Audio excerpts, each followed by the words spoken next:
Ce sont 895 candidats qui ont entamé les épreuves écrites du concours d'entrée dans les établissements publics de formation professionnelle.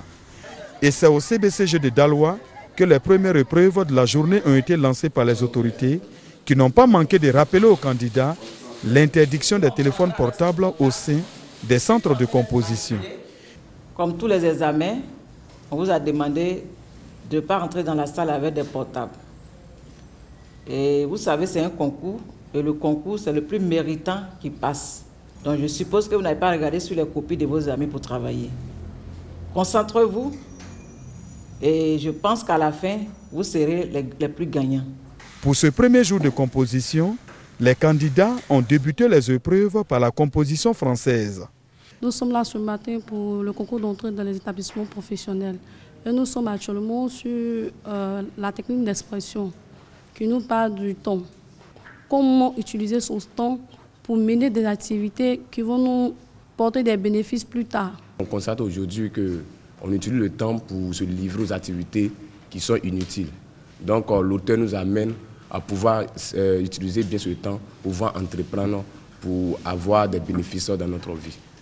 Les candidats qui seront retenus à l'issue de ce concours vont intégrer les établissements publics de formation professionnelle et les résultats seront disponibles dans 2 semaines.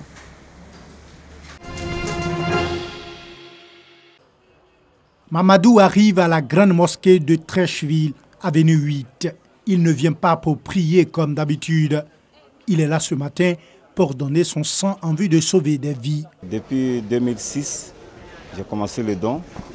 Et vraiment, c'est un plaisir pour moi, car à travers ces dons, nous préservons des vies humaines.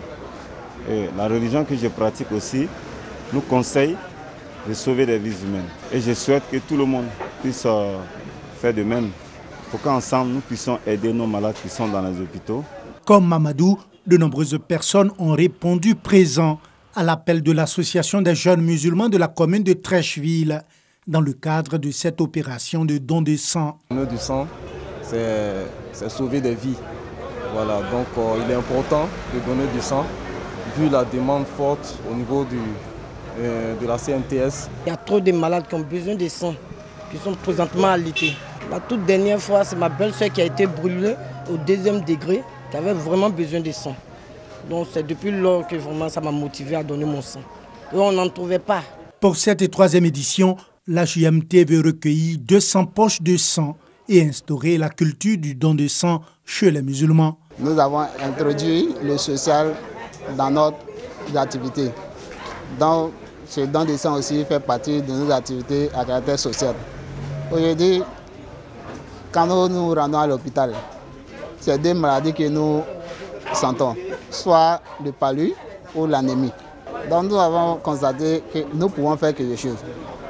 Mais quelle est cette chose-là? De donner un peu de notre sang, que c'est ce que aussi l'islam recommande. Au plan national, nous avons besoin fortement du sang. C'est pour cela qu'on lance toujours l'appel, un appel à la population de toujours donner le sang. C'est l'homme qui peut donner le sang pour qu'on puisse transfuser les malades. Donc quand il n'y a pas le sang, vraiment nous avons des soucis. On n'arrive pas à traiter correctement les malades. Donc vraiment, le déficit de sang est un problème très très compliqué. Le Centre national de transfusion sanguine peut compter sur le soutien de l'Association des jeunes musulmans de la commune de Trècheville, créée depuis 1978.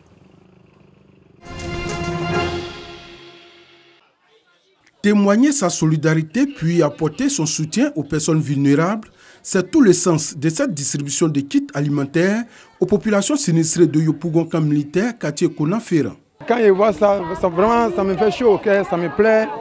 Je me suis dit que nous tous qui vivons ici, on est la même chose. Parce qu'ils sont venus pour faire comme les cadeaux. Voilà, on les remercie. Il y a les préparer pour manger. Donc, je remercie Dieu et je remercie tout le monde. Initié par l'ONG Aide, Association Ishan pour le développement et l'éducation, ce sont plus de 300 familles qui ont bénéficié de ces kits alimentaires. Dans ce quartier, il y a des maisons qui ont été cassées. Il y a plusieurs familles qui sont dans le besoin actuellement. C'est pourquoi nous avons choisi ce quartier pour venir donner un peu de souris aux différentes familles de ces quartiers-là. Créée en 2013, l'association Ishan pour le développement et l'éducation aide est une organisation non gouvernementale qui œuvre pour l'amélioration des conditions de vie des familles défavorisées. Dans les prochains jours, l'ONG entend distribuer des kits scolaires aux enfants des sinistrés afin de leur permettre de reprendre sereinement le chemin de l'école. C'est une histoire de vie. C'est pratiquement un rêve réalisé. Une histoire de vie, un rêve réalisé couché sur 289 pages que l'auteur partage ici avec la majorité de la presse ivoirienne. Pour Augustin Zinsou-Baguidi, le marketing des réseaux dont il se dit redevable est l'une des clés de la lutte contre la pauvreté. Quand vous avez une activité qui est le marketing relationnel, qui est l'art de partager des services ou des biens par recommandation seulement et en être rémunéré, c'est une corde. Pas n'importe laquelle des cordes, mais c'est une corde en acier que vous joignez à votre arc. Ce livre, pour moi, est un accomplissement. Oui, mais c'est aussi un relais.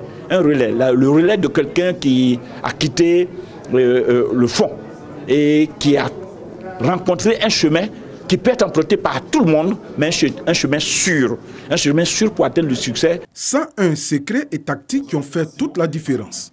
101 secrets qui ont fait de lui, en l'espace de 7 ans, un homme financièrement accompli en exerçant dans un réseau mondial de vente de compléments nutritionnels. Les rapports de l'auteur avec le marketing des réseaux, un exemple dont l'auditoire attentif voudrait bien expérimenter. C'est une autre vie qu'on a appris ce matin. On nous a enseigné ce que c'est la vie, on nous a montré comment sortir de la galère, de la souffrance. J'ai pu comprendre beaucoup de choses aujourd'hui et ça me donnera aussi le courage de pouvoir entreprendre aussi dans ce domaine-là. 3 heures de présentation, d'échange, de témoignages, mais aussi de partage. 1 million de francs CFA, c'est la somme que l'auteur de 7 ans dans le marketing des réseaux a offert à la Maison de la Presse pour la réfection du bâtiment et la réparation de son ambulance. Nous sommes heureux en tant que directeur de la Maison de la Presse de recevoir un don, mais on est aussi heureux d'avoir partagé cet instant de bonheur avec lui, de nous avoir dit qu'il y a aussi une possibilité pour les journalistes d'avoir des revenus additionnels, de faire correctement leur travail, mais en plus de leur travail, qu'ils peuvent avoir des revenus additionnels. Augustin Zinsou-Baguidi, chantre de l'importance du marketing relationnel en Afrique francophone, est coach en bien-être et intelligence financière, motivateur et expert en marketing relationnel.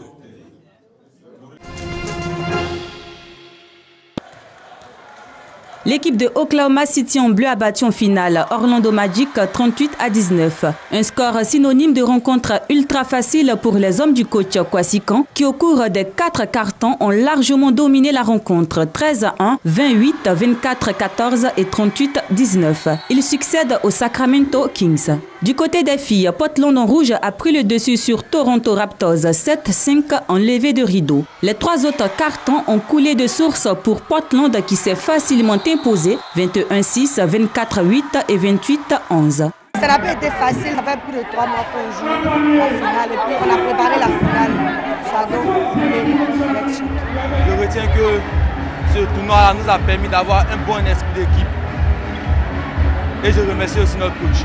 Le coup d'envoi de l'édition 2018 de la Junior NBA de Côte d'Ivoire a été donné le 14 avril dernier avec comme innovation majeure l'intégration des équipes féminines. 60 équipes reparties entre les garçons et filles portaient le nom d'une équipe de la NBA américaine.